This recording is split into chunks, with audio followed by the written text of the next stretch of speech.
Hey everyone, it's Ben Cicchini with Give and Grow here with another episode of the Give and Grow podcast. This is our social emotional learning series where we dive into all things around mental health, how to help our children, whether at home or in the classroom, grow to be healthy, loving human beings. And today we have Angela Price, who I'm super excited to pick her brain.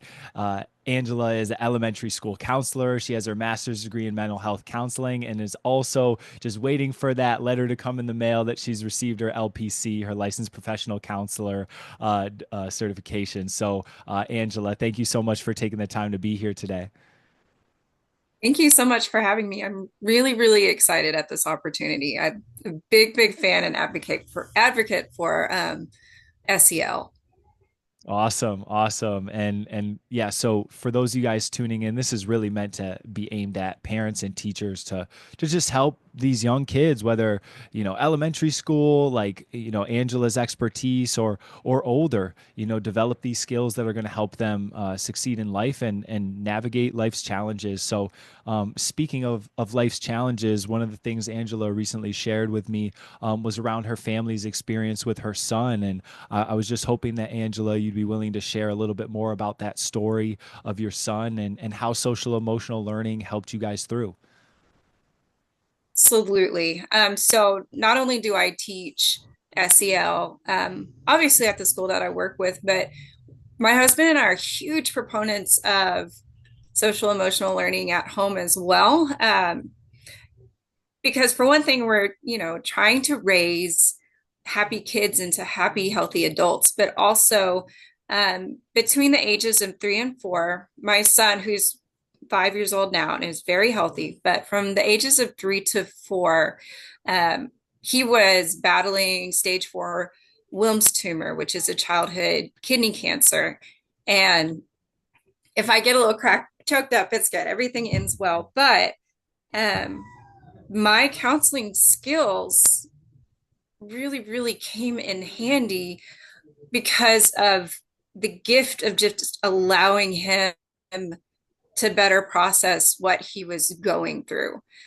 Some A lot of the SEL strategies and things that I taught him are the same things that I teach at the school level. And so some of the big ones where we would do a lot of grounding exercises, which if you don't know, grounding exercises are these wonderful little strategies that you can do when your child is going through like a really big, big, big emotion. It's a way to kind of get them snap out of it's not quite the right word, but kind of get them back into themselves. And so when we would have something scary coming up, we would start with trying to get him to name or do the 5 rule. So what are 5 things you can see, 4 things you can hear? Um, I get them mixed up. 3 things you can touch, 2 things you can smell, 1 thing you can taste is one that I use, but those weren't working because what I was using was not kind of developmentally appropriate for him. So we just had to kind of take that down a little bit because SEL too, there's that component of finding out what works depending on where your kid is at. And so for him, we would ground by helping him to breathe while counting to 100 because when he was 3, counting to 100 was the thing, and now it's what Mhm. Pokemon we can name.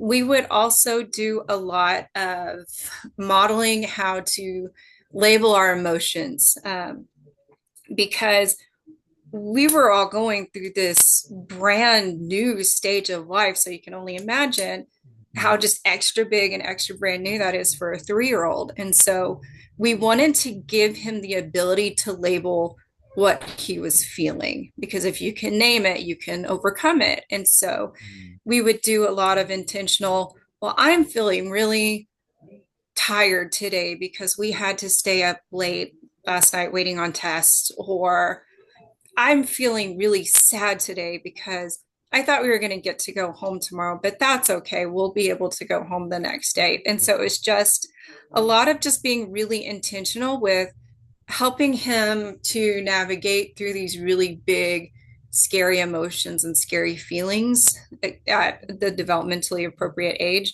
along with giving him the vocabulary and the ability to tell us what he was feeling. And it wasn't always, it was not easy when you have your little one just naming these big, scary feelings he was having. But for us, I think a lot of working with him to gain more of that emotional understanding is the difference between whether, let me backtrack a little bit. He processed things very, very well.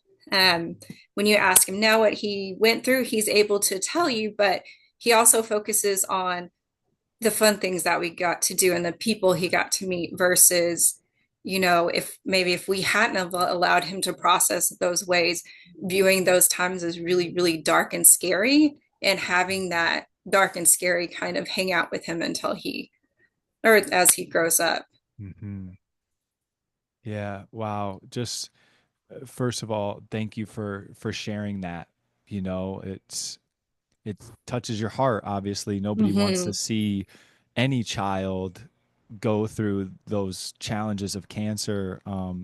And I can just really see, being somebody who really advocates for these skills, obviously, like what a beautiful gift to have you and your husband, who I, obviously haven't met, but both advocating and teaching and taking the time to really process along the way for that exact reason, so that it's not hanging out, so that we're dealing with it in the present and we're able to Yes. navigate, release it along the way versus shove it down. Hey, everything's good. Everything's, like a kind of some toxic positivity I could see be a potential Yes. approach that wouldn't really address those dark and scary emotions. So um, I'm so happy that he's well and healthy. And I'm so happy to hear that you guys were able to help him, guide him through in a healthy way. Um, what a Yeah, beautiful and gift. and something that I was thinking now, or I just thought of, as well, is when I first became a teacher in one of my last classes, our professor told us the greatest gift that you can give somebody is something to say. And so when our children are growing up and they are facing these big monsters or these big feelings, or just growing up seems really, really heavy sometimes, as parents, through modeling our emotions and teaching these SEL skills through us, they're getting something to say and something to describe their experiences in just almost like a holistic way, and that you're pulling in the child and the parent. Yeah, yeah. And I know you were mentioning that a little bit in our conversation before the podcast, just about, you can be at the top of your game as a social emotional learning, specialist Mm-hmm. and counselor, helping them in the school. Um, can you talk a little bit about how important it is for parents to model emotional awareness and regulation for their kids at home? Yeah, absolutely. It's so important. I mean, it's extremely important because in my job, I kind of, like I had said before, I love teaching these skills to my students, but I can teach it all day, every day until they're 100. But if that piece of picking it up back at home isn't met, then a lot of that's going to get lost within the shuffle. Um, Social emotional learning, well, it's like any kind of learning. Really, the more you do it and the more that it's supported, the better you get at it. And it's Mhm. a lot of it's really, really up to parents to help their kids get better at it. And who is not the best teacher for your own children if it's not you? Right, right. So, parent is working a job. Mm-hmm.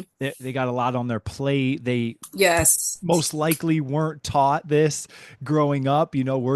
We're thankful to be seeing this being implemented in schools across the country, around the world, these skills in schools incorporated into curriculums, those sorts of things.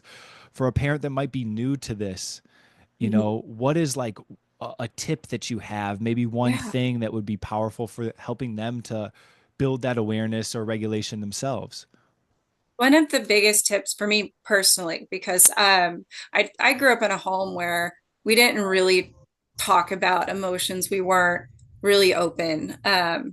as a family. And you know what, families like that exist. It takes all types to run the world. And so for me, when I was looking at my own children and trying to figure out, so how do I do this? Um, I just realized one day that children are mimics, and there's studies and things to back this up, but your kids are watching. So narrate what you're doing, narrate what you're thinking. Uh, Sorry, but that's a big one. Narrate what you're doing, your thoughts, what you're feeling, why you're feeling those things, because your children are going to want to mimic you. Or Mm, let me see, emotional labeling. I feel angry today because mm, I was late for work, or I am really, really happy and proud of myself because I got that promotion. So just mm, little things like that that take, you know, literally seconds to improve mm, your kids' social emotional learning goals, are extremely helpful.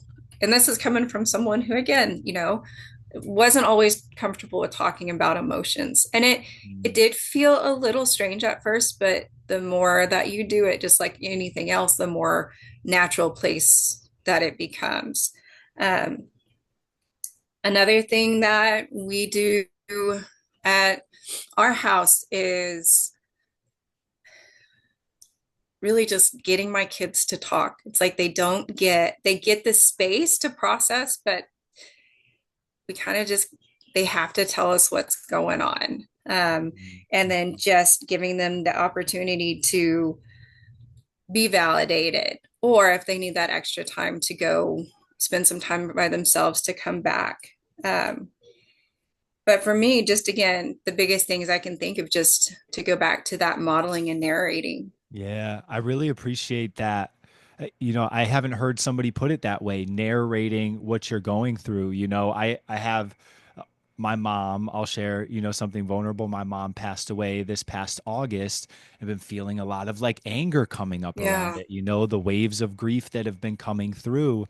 And I can easily feel myself like I bought myself a punching bag to be able to go out there and release Mhm. some of the anger, that sort of thing. But oftentimes I don't narrate what's going on, and I can see how it could potentially leave my partner, my wife, confused. Like, is he mad at me? Like, what's going on? Like, when we narrate, we open up the door for more Mhm. connection, more understanding of the people around us. And then I think we invite people to do the same, right? Recognize that, oh, like I can share how I'm feeling, even if it's not a pleasant feeling. And also coming from a household like you mentioned, where we just didn't really talk about things. It was a lot of like just, you know, be positive, or you're angry, go to your room, you know, like you know, it just wasn't handled in the best ways, even coming from a loving family. So I really just appreciate you dropping that, narrate what's going on. And yeah, it may feel weird, but that openness creates openness in your family, in your house, in your classroom, and that openness can be really proactive into preventing a lot of different things, such as suicide, for example. You know, like if we're closed, those things stay closed, and we don't realize that they're going on. When we're open, it's a beautiful thing. Um, a follow up question for that: empathy, right? Kids developing empathy. Do you have some like fun activities or games, or yeah, just an approach to helping kids develop empathy? Yeah, so and this is something that I do at home and I do in my office as well, but like a lot of role playing activities and acting out those scenarios, and having your child maybe play a role that is different from them, and just trying to feel it out, wear somebody else's shoes for a change. Mm-hmm. Uh, Another thing is just giving them chances to be creative. So whether it's drawing or playing with Play-Doh, having them sculpt out what their different emotions mean, or like ways that they can show kindness, because kindness and empathy are so closely linked. Mm-hmm. Um, Real quick, Angela, I just want to rewind back to the first thing that you mhm. shared around. Um, I'm drawing a blank on it right now. Uh, what was that first?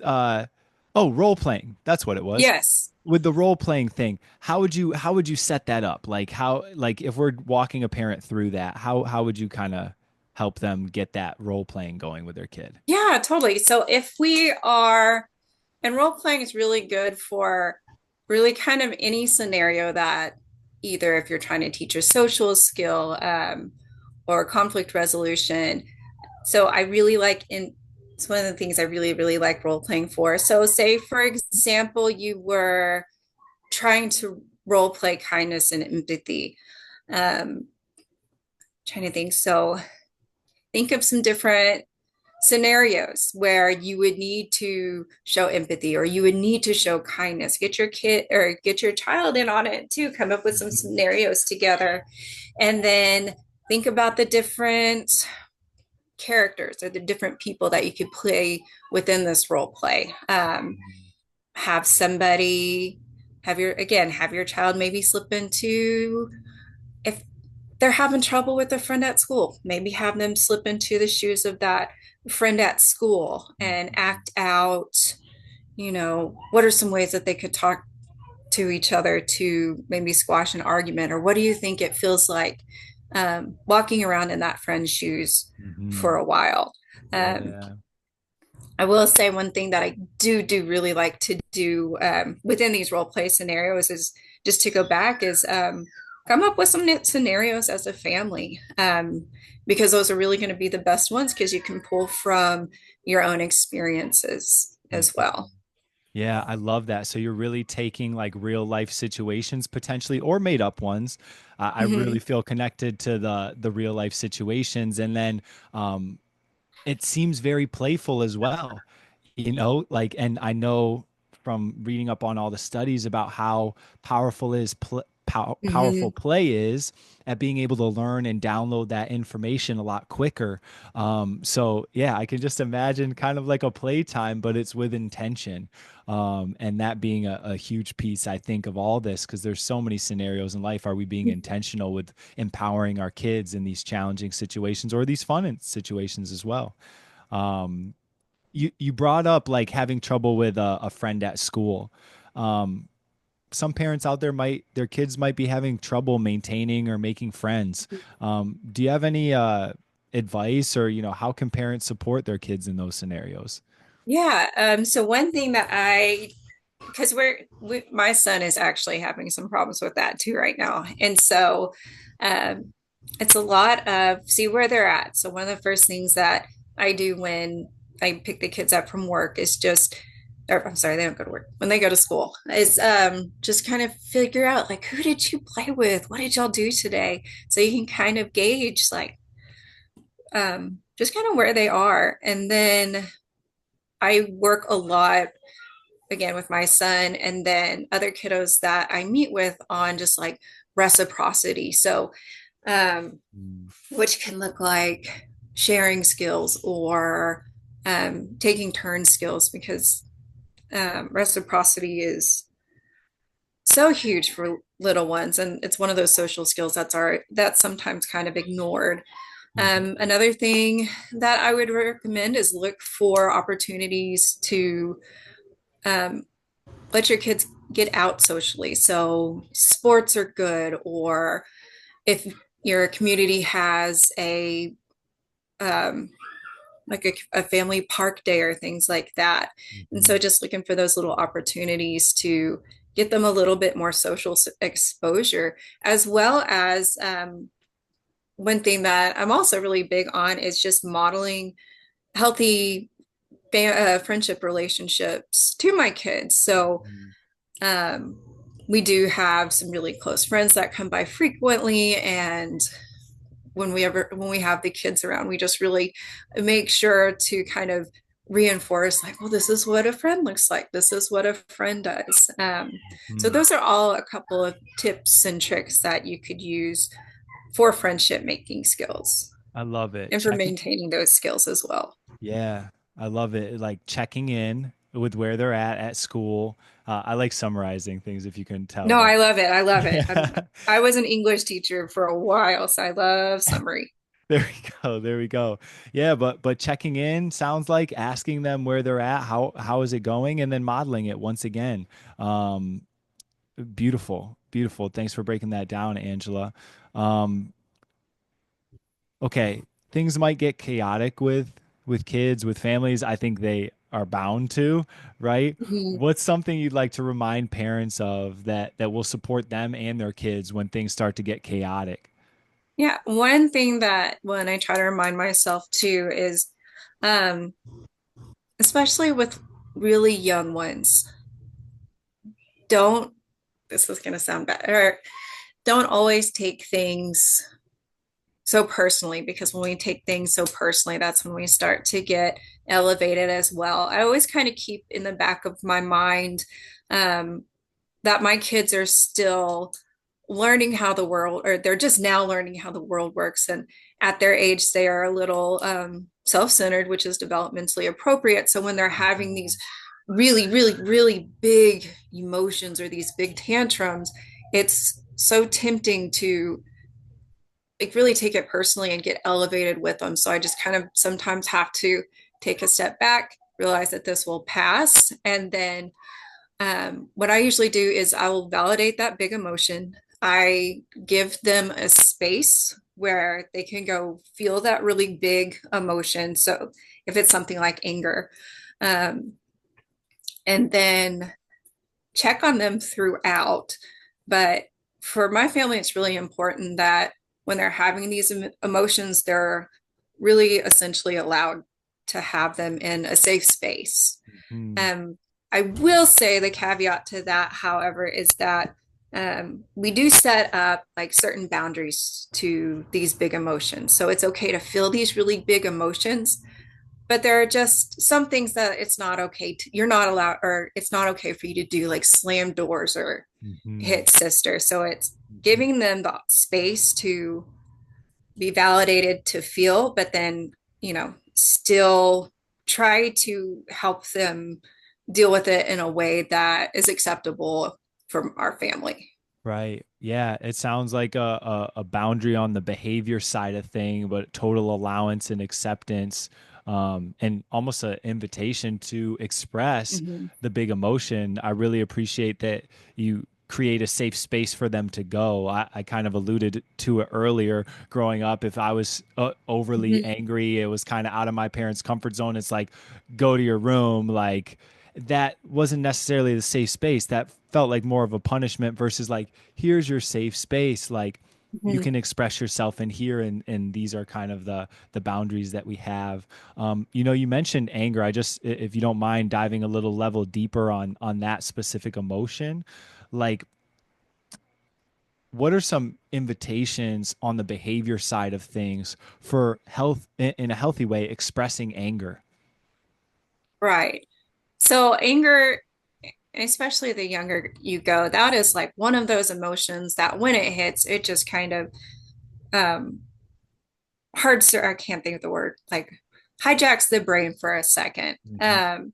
And so a lot of the times with anger, when you have a child that's already elevated and tantruming, um, space is really important, because if they have that healthy, safe space around them, they are going to start cooling down much quicker, as opposed to having somebody trying to deflect the anger to get on to the child. Because again, that's really easy, but when they have that space to kind of de-escalate, um, they will de-escalate quicker. Mm. And so what I typically do when dealing with my own kids or with a child that's really, really angry, is really just first giving them that space to calm down. And then as they're calming down, I'm looking for the signs that they're ready to start talking, or they're ready to kind of listen. And so you're looking for them to kind of relax their body, or, if they weren't making eye contact now, to start kind of looking to you. So you're kind of looking for them to give you those signs that now it's Mm. time for you to go ahead and start processing with Uh, them. That makes a lot of sense. That seems like a really powerful little tip there. So giving space for that emotion to kind of come through, the hijacking's Hmm. already happening to the brain. We can give that space. And then when that hijacking starts to dissipate, is when we Hmm. start to not intervene, but communicate, connect, potentially help guide them through that next level, that next phase of the, I guess, like recovery process, if you will, or Yes. transition into a more regulated nervous system space. um, Beautiful. I feel like there was one more follow up on that piece, but I just really um, yeah, I really appreciated that space and looking for the cues. That was another big one for me it's like, okay, what are they? The relaxing of the shoulders, the face, the body, the eye contact thing. Well, Um, and that's something powerful that you can teach kids to do as well. Is one thing that I do a lot with my younger ones is when they have calmed down and it's time for us to start processing and get to the root of what was going on. One of the things that I start talking with them through and start teaching them is, well, where do you first feel that anger in your body? Do you feel it in your chest? Do you feel your cheeks get hot? Because Miss Price's cheeks get really hot.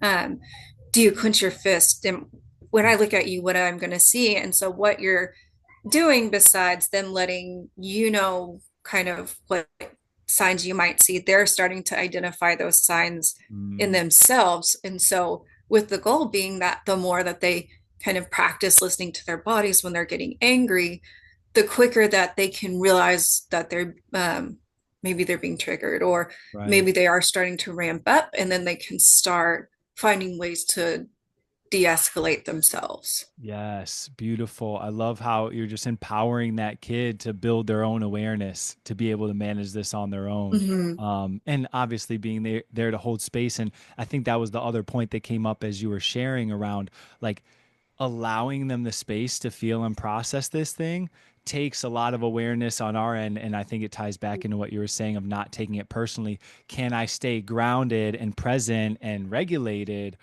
even though my child's losing their mind, Yes. losing their cool? Um, Thank you so much, Angela, for all of this. I want to wrap things up here just by asking, like, hey, are there any resources that you suggest parents have when it comes or take a look at when it comes to social emotional learning, mental health, or even navigating some challenging situations like the one you mentioned earlier in the episode? Sure. So I am a big fan of books. And so I wanted to share just some of the different book resources for parents and kids that I've found really helpful. So so I'll share a couple. The Little Spot of Emotion books are always a winner. Kids love those. And I think one of the big reasons is that, they can really identify with the different spots. Mhm. Are you familiar with Little Spot of Emotion? I am not, and I'm excited to Oh check my these out. goodness. I'm Okay. actually going to be sharing the links to these in the description of the podcast episode, so we'll be able to go check out all these Okay. guys. Definitely Little Spot of Emotion books. Another series that I found that really resonates with boys, in particular, is the Ninja Learning series. And they have um, just a different SEL topic on just about everything, but it's bite sized. And I really, really like those a whole lot. Any books by Julia Cook are great for kind of building those school readiness skills. So if you have, a little one that's going to be moving into kindergarten or even the younger grades, Julia Cook books are really, really good with just helping them develop some of those skills. And then one book that I found for parents that I've really, really have enjoyed and has made me feel like a more confident parent is Confident Parents, Confident Kids by Jennifer S. Miller. Awesome. Awesome. Thank you so much for dropping those in. Like I mentioned, we'll be sharing the links to those so people can easily just boop, go down there, check them out. Whatever one kind of sounded like it might resonate with you all. Angela, I just want to say thank you so much for opening up today and also just sharing all of your tips, your tricks, your wisdom and education around these topics. I know it's helpful for me as I actually prepare for my first child to be coming into the world and in about 7 months or so, Congratulations. like something like that. So it's really exciting times to be like learning these things, but also sharing for people that already have these kids on the planet that need our support. Mhm. And so just thank you for all your work you do with your own family and with your school as well. Yes, thank you so much for having me. This has been a really awesome experience. Amazing. You guys, we'll see you on the next episode. Thanks for tuning in. Bye.